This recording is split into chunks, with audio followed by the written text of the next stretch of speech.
निश दिन सेवत हर विष्णु विधाता। ओम जय दशा माता।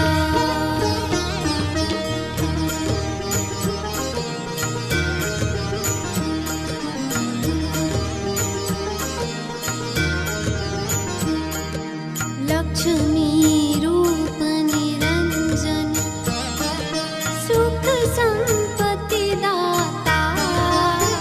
ओ मैया सुख संपत्ति दाता।